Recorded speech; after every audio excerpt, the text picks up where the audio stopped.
Hello pre-calculus kids. We are on day 3 of the introduction to using the trig identities to simplify different equations, getting ready to try to build on solving trigonometric equations. So for day 3 we're talking about now having denominators and having to get common denominators and what does that look like. And so there are 5 examples that I want to show you. First one is just a regular old, back in the day, let's get common denominators with fractions like this. So I'm looking at 2/3, I'm looking at 1/4. I want to add the two fractions, but the fractions have to have a common denominator. So I think about the 3 times tables, the 4 times tables, what's the smallest number they have in common, and you would tell me 12. And you'd be right.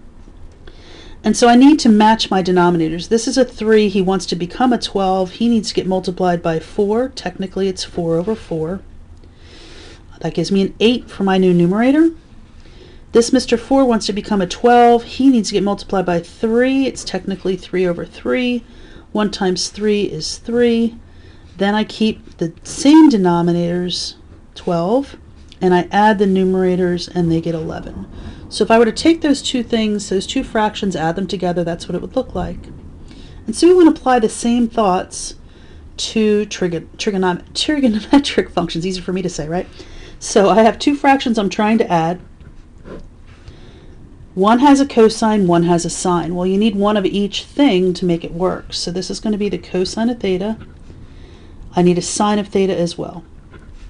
Common denominator has one of each thing. Well, the first fraction has the cosine, it needs the sine. So this guy needs to get multiplied by sine over sine. This guy has the sine, he needs to get multiplied by cosine over cosine.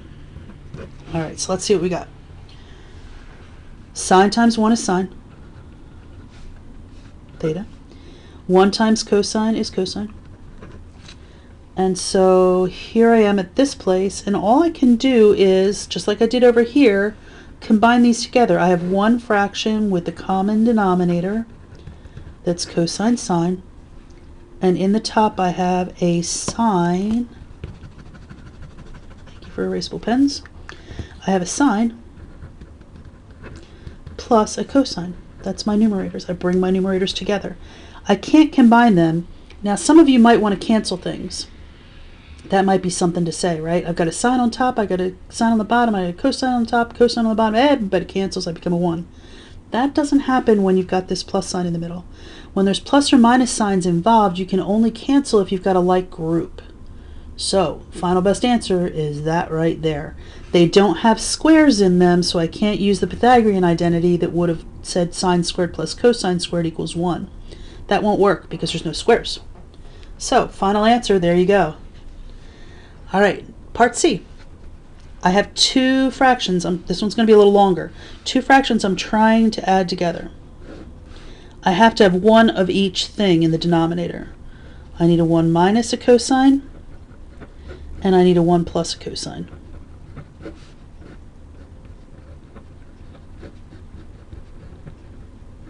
Okay. This guy has the 1 minus cosine. It needs the 1 plus cosine. Cosine. This guy has the 1 plus cosine, he needs the 1 minus cosine. When I take the numerator times 1, I get 1 plus cosine for here. 1 times 1 minus cosine is 1 minus cosine. And so here's where I'm at now. Let's put it together as its single fraction. 1 minus cosine, 1 plus cosine. That's my denominator. Up top I have a 1 plus cosine plus 1, this plus 1 minus a cosine. All right, little happy dance because my cosines cancel, positive and negative. No, did I say that one there? So I end up with 2 on the top, and in the bottom I have a 1 minus cosine and a 1 plus cosine. But what would happen if I foiled them? Say I foiled them together. 1 times 1 is 1. I get a plus cosine. I get a minus cosine. and I get a negative cosine times a positive cosine, or a negative cosine squared. Well, that's kind of interesting, right? Because my cosines here cancel out. And so here's where I'm going next. I have 2 on top. I have a 1 minus a cosine squared on the bottom. And I go to my handy dandy, I see a square, go to the Pythagorean identities, and I look and see, well, 1 minus cosine squared is equal to the sine squared. And then I can even go further than that. Now that's a perfectly valid answer, but you also could, I'll put an or here, this would be the same thing as 2 times 1 over the sine squared, sine's in the bottom, and 1 over sine squared is cosecant squared. So I also could call this 2 cosecant squared theta.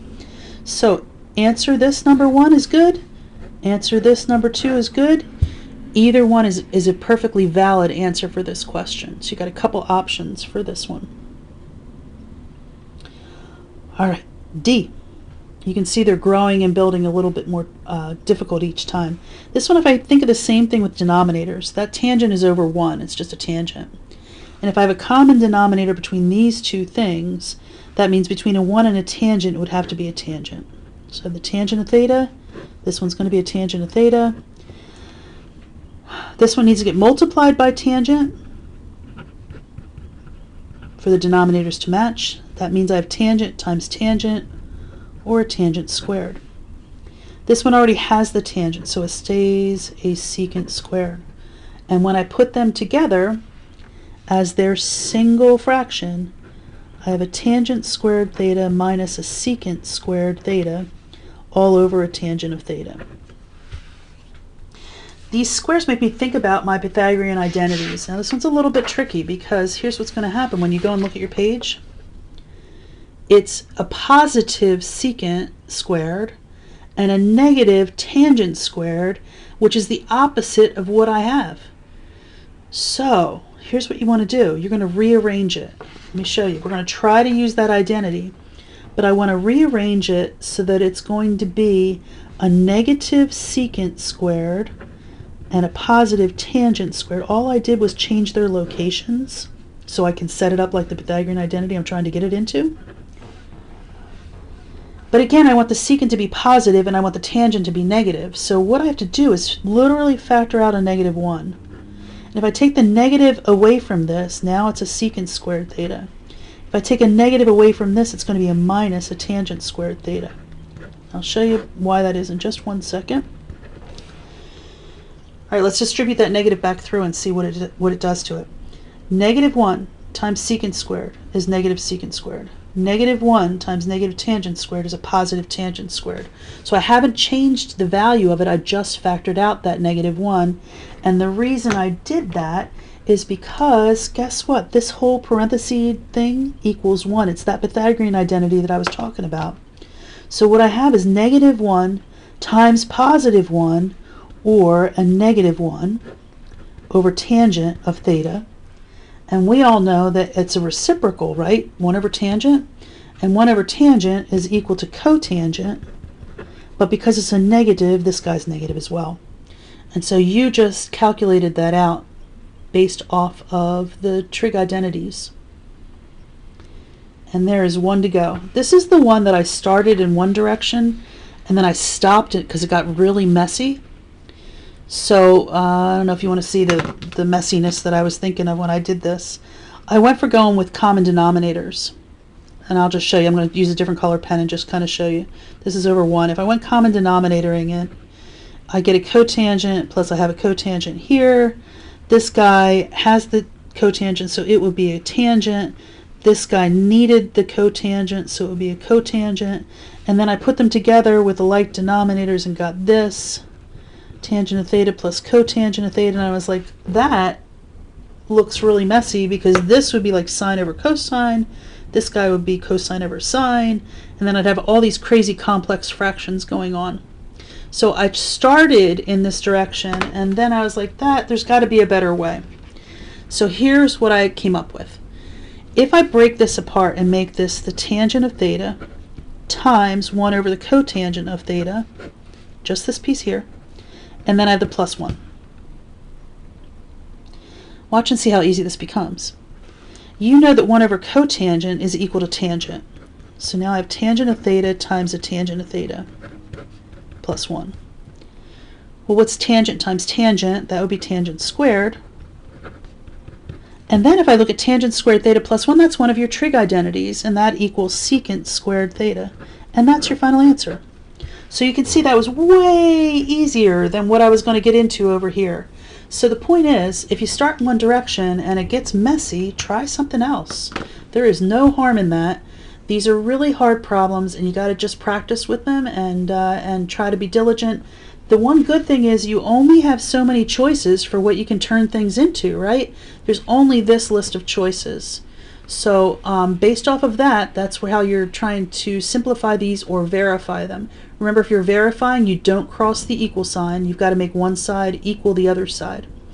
All right, best of luck, and email me with any questions, and I miss you, and I'll talk to you soon. Bye.